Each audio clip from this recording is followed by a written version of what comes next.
Hello, everyone, and welcome back to your channel of Math and Engineering Made Easy. Today's session, we are going to do some calculus integration. If you remember, last time we had an integration session, we were finding the area between two curves. Okay, area between two curves. That we learned how to do that, whether we are taking the slices parallel to the x or to the y. Today we're going to extend that a notch. Okay, so we are going to say, suppose I have two functions. Let's pick something easy, so to speak. F of x is simply x squared, so a parabola.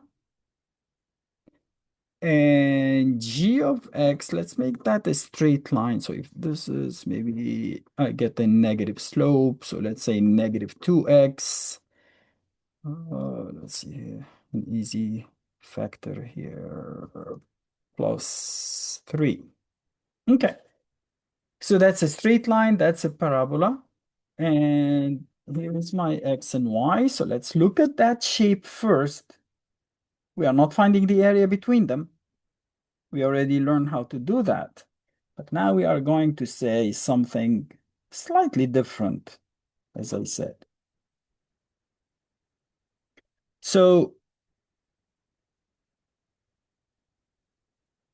here is my parabola, y equals x squared.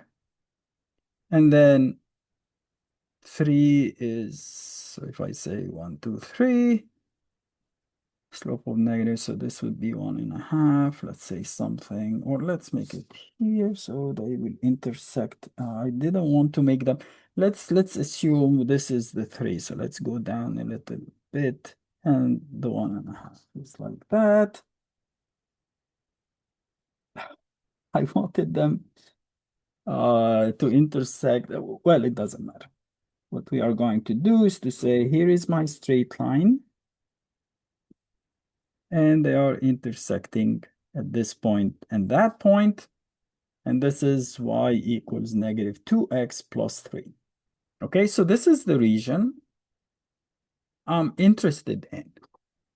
But then we say, if I look perpendicular to the x and take a small wedge or a small area here with a width of dx, and I look at it sideways, let's say this length is, let's call it L length, okay?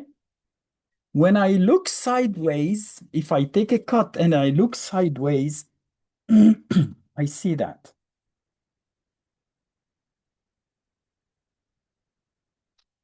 I see a square. Extend it a little bit. I know it's not to scale, but at least would be, it wouldn't be like just any rectangle. Perfect. So this is L, this is L. So this is a varying square. As you get closer to the point of intersection, that square has a very short length or side length. If these come further from each other, L is maximum. I'm maximized. So I have varying squares going on both sides. Can you find the volume of that shape? So here we want to find the volume of a shape that is a little weird. Its base looks like that, and its height is increasing height of a square and then decreasing again. It looks like it's not easy. But if you think about it, what is the volume of this piece? If you look at, as we said, if you look at it sideways, we can call this area, it's basically L square, right? Times the x, that's it. So it's not that bad.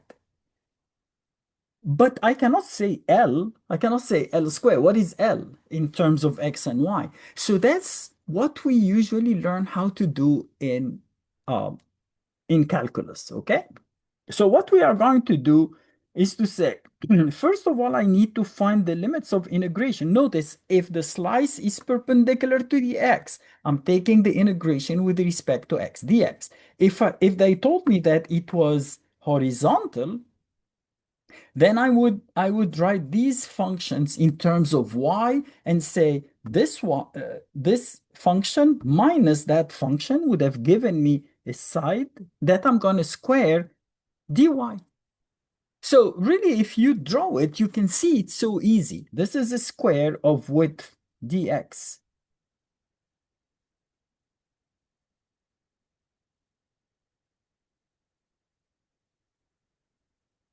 Then in the back, of course, you don't see it. It looks something like that.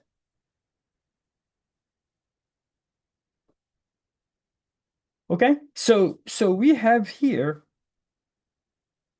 a like a volume, L square times dx. That's easy. But how we do it here? First, we said, let's find the points of intersection. We find the points of intersection by equating the two functions. So we say f of x equals g of x. So x squared equals negative 2x plus 3.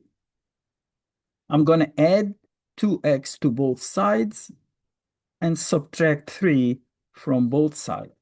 So I will get x squared plus 2x minus 3 equals 0. Next, we need to factor that. You are looking for two numbers that if you multiply them, you get negative 3. So definitely one is positive, one is negative. And because the middle number is positive, then the positive value is the highest. So I need two numbers to multiply that negative 3. I'm going to pick the higher and call it and make it positive, and the lower make it negative. So what are two numbers that multiply to negative 3 and add up to 2? Definitely, you already know it. It's positive 3 and negative 1, right? As I told you, when I was pretty much your age, we didn't have calculators. So I used this trick to check my answer. Okay, maybe I did this negative and that positive. How do I know it's correct? If and I don't want to really waste time. So I said, let's assume x is 10. Why 10? Because if you tell me x cubed, I say it's 1,000. I don't need a calculator. If you say x squared, it's 100. So that's 100 plus 20 is 120 minus 3 is 117, right? X plus 3 is 13 times x minus 1 is 9. 9 times 3 is 27. You carry over 2. 9 times 1 is 9 and 2, 11. Yes, sir. I checked my answer.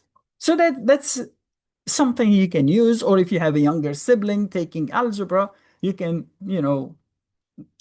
spread that to them or share it with them. So now I have either x equals negative 3 or x equals 1. Remember, now this area, so basically I would say the volume equals the integral from a to b of an area of x times dx. That's the general equation, or I can do it ay dy if they told me that the squares are perpendicular to the y like we mentioned before. So now I found a and b. This is negative 3. That's the a in the equation, and that's the b. Next, I need to find a of x. Very simple. It's the top graph minus the bottom graph. So my L here, if I call it L, is basically the top, which is negative 2x plus 3, minus the bottom. So L here, we can write it as g of x minus f of x. So it's minus x squared. Notice it's the exact negative of that. Okay, so that's L. And now I can write my volume function. It's the integral from negative 3 up to 1 of what? Of negative 2x. In fact, I could have just rearranged. It doesn't matter. Plus 3 minus x squared. Quantity square. I have to square that because this is just L. And I know that this square has an area of L squared dx. Now, you should know how to expand a square, right? So if it's multinomial like trinomial like this, Remember, if we say a plus b squared, it's a squared plus twice ab plus b squared. But what if it's a plus b plus c quantity squared? You square the first, you square the second, you square the third, and then you take the cross product of the first and the second, multiply it by 2. The first and the third, you multiply it by 2. The second and the third, you multiply it by 2. So it's just the generalization of a plus b squared. Let's do the squares first since they are all positive. So that would be the integral from negative 3 to positive 1 of negative 2x squared is positive 4x squared plus 9 plus x to the 4. Then I'm going to take the first times the second, that's negative 6x, double it. So negative 12x. First and the third, positive 2x cubed, double it, 4x cubed. Second and third, that's the last one. Negative 3x squared, double it, negative 6x squared dx. We can rearrange the terms, combine like terms. So I would say the integral from negative 3 to 1 of, I only have x to the fourth is the highest. X cubed, I have 4x cubed. X squared, I have 4 and negative 6, so minus 2x squared. The x is just one term, and the constant is just one term. So now I have a very simple polynomial that I can integrate very easily. It's x to the fifth over 5 plus 4x to the 4 over 4. The 4's cancel, and I end up with x to the 4. X squared would become x cubed over 3, so minus 2x cubed over 3. 12x when you square x squared over 2. So the 2 and the negative 12 would become negative 6x squared. And finally, plus 9x. Notice I'm going to evaluate that between negative 3 to 1. So what I told you, the way I told you how to do that is to open a pair of parentheses. Well, we can use that again. I told you the best way to do it is to open a pair of parentheses with two brackets with a negative sign between them. I'm going to place the top here, 1. 1 is easy because if I substitute x equals 1, I get 1/5 plus 1 minus 2/3 minus 6 plus 9. That's easy. But when I do the negative 3, negative 3, if a negative value is raised to an odd power, it remains negative, but if it's even power, it becomes positive. So the negative is here negative because that's an odd. 3 to the fifth is 243 over 5. Negative 3 to the even power becomes positive, and 3 to the fourth is 81. Negative stays negative, but times negative becomes positive 2/3. Negative square would become 9. Oh, I'm sorry. I'm using negative. Sorry. Negative 3 cube is negative 27 times negative is positive 27 over 3 is 9 times 2 is 18, not 2/3. Negative 3 squared is positive 9, but it's multiplied by a negative, so it becomes negative 54, 9 times 6, and finally negative 27. Again, I'm sorry, I should have made that wider because it's not just 1. And then you can simplify, so 9 minus 6 is 3, plus 1 is 4, minus 2/3, plus 1/5, minus negative 253 over 5.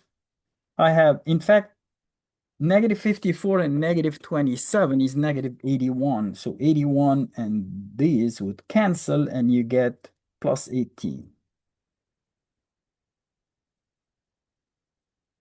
Okay? You can use the calculator now if you want.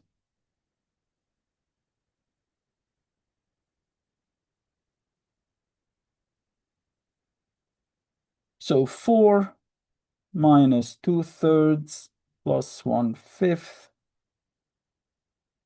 plus 243 over 5 minus 18 is 34.13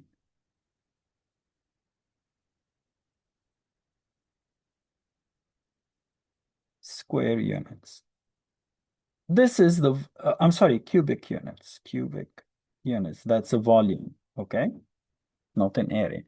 So, of course, you could have, I mean, if you are allowed, you could have done that with your calculator and find a finite integral from -3 to +1 of, uh, I don't know if it will allow me to square. So let me open another parentheses. It's usually gives me hard time if I don't. -2x plus 3 minus x squared, close parentheses, and square the whole thing, dx. Okay, great. Yeah, we got the same answer, 34.13. So we are fine. Now, we want to take another example. In this example, I'm going to say, okay, I have here a circle.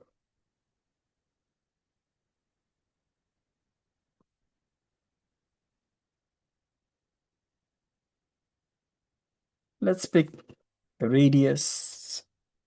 So let's say the radius is 4. Okay, centered at the origin. It doesn't really matter where it's centered if we are calculating volumes, right? But to make the equation easier, let's say it's centered at the origin. Even if it wasn't, I move it and let it center at the origin. So this is the origin O. And let's say um, a radius of 4, doesn't matter. And if I take, notice here whether perpendicular to the x or to the y, it doesn't matter because of symmetry, but it's usually easier to work with the x since the function, well, in this case, it doesn't matter, but in the previous problem, the functions were given in terms of x. So if I assume that, I make an example and I want to make it easy, I would say they are perpendicular to the x. Here, it doesn't make any difference whatsoever. But let's say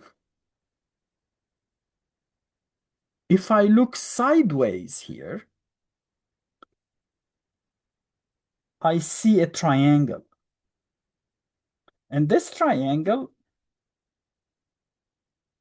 let's say it's an isosceles triangle.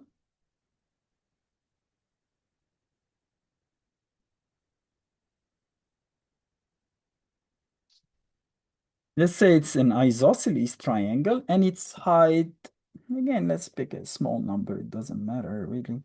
Let's say it's 3. What would be the volume of that? Notice that again, here you get 1 point, just a point, not a triangle. A point that has a height of 3. And as you go closer to the center, these triangles get wider and wider. We have wider base until it maximizes and then it gets back to 0, where that would be just a line of height 3. So how can we find the volume of this shape? By the way, once we are done with that, I want you to take an example, do it yourself as a practice, and say that the cross-sectional area is a whole disk, a circle, a whole circle. Okay? And try to find the volume. You know what you will get? Probably you already figured it out. You will get the whole sphere. Of course, you can do half a circle and calculate half a sphere volume, but let's see if you, and instead of say, yeah, you can leave it as 4, and of course, these circles would have a maximum radius of 4, so it will be a sphere and see if you can get a volume equal to 4/3 pi r cubed, which you know is the volume of the sphere. So at least it gives you a more confidence that what we are doing is not just, voodoo or something. It's really math. Okay. So see if you get 4/3 or call that r and see if you get 4 pi r cubed over 3. Okay. Now let's go back. I know that the equation of a circle, this circle has an equation x squared plus y squared equals r squared or equals 16. Notice I want to find the value of y, right? Because I'm going to say this triangle has a base of 2y and a height of 3. So the area really is just 3y square units, 1/2 2y times 3. So let's see. How do I find y? Of course, I see the equation here. If I subtract x squared from both sides, I get y squared equals 16 minus x squared. So the y equals plus or minus the square root of 16 minus x squared. So positive, negative. They are identical, right? So we'll see how we can make use of that. Also, what is a? A here is -4 if that's the origin, and b is 4. So I'm going to integrate, take the integral from -4 to +4. So really, the volume is, first of all, the integral is from -4 to +4. The base is 2y, but why is that? Right? So it's 2, forget about the plus or minus for now, or keep it, it doesn't matter, 2, the square root of 16 minus x squared dx times the height, right? We said, and the height is 3, so times 3. Notice, the base is 2y, which is this times that, 2y, and I multiplied by 3, so I think we are missing a 2 here, right? 2y. Oh, no, we divided by 2, and we said 1/2. So we said divide by 2, 2 times 3. 2 times that is the base, 3 is the height, you divide by 2, so these cancel. But then you can say, well, the volume to the left is the same as the volume to the right. So instead of taking the integral from -4 to 4, you can take it twice the integral from 0 to 4. So you are doing only the positive, the side here, right? 2 times 3 times the square root of 16 minus x squared dx. 6 times that. Okay, how do I take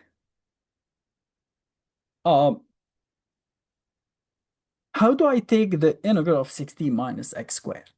We learned that if you have a difference of two squares, your best bet is to use either sign or substitution. Let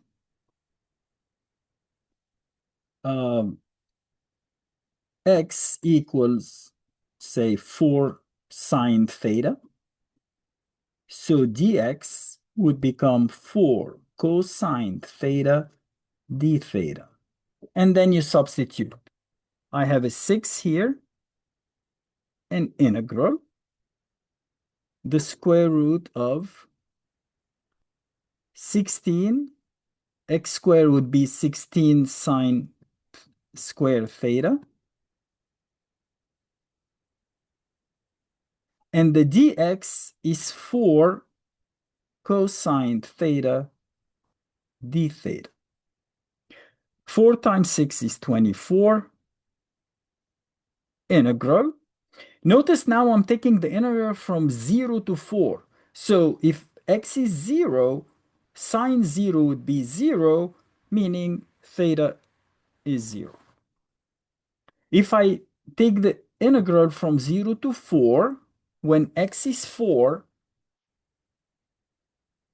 then sine theta would be 4 divided by 4 or 1. So that means inverse of that is pi over 2. So I'm taking the integral from 0 to pi over 2.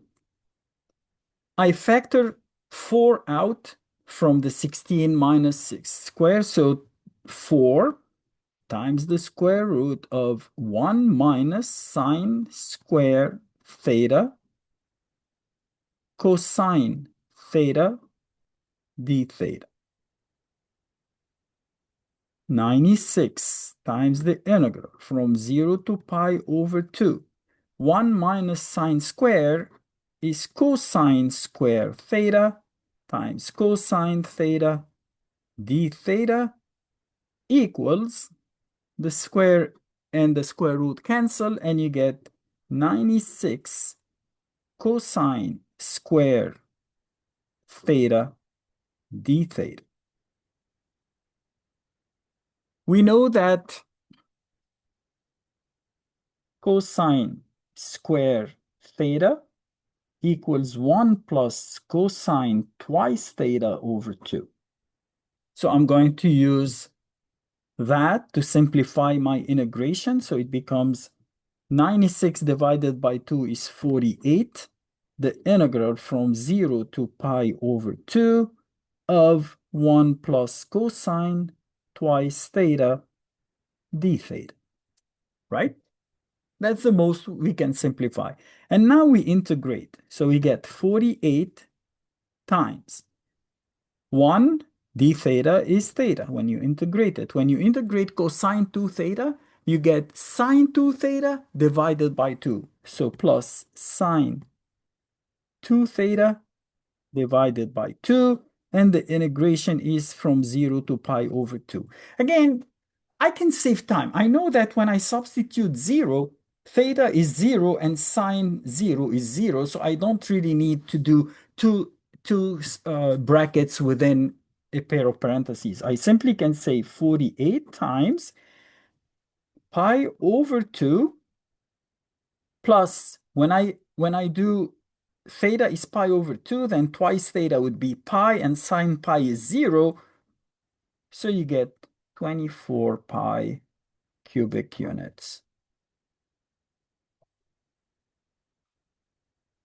That would be my volume, the volume of isosceles triangles drawn above a circle. Again, we can check our answers. So we can say, go to math, integration, which is 9, I believe, finite integration. The integral is, originally it was from 0 to 4, or from negative, let's make it the original one, okay?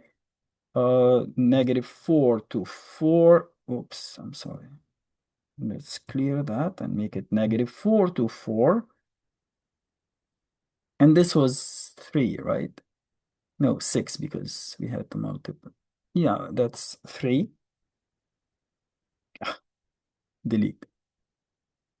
3 times the square root of 16 minus x squared dx.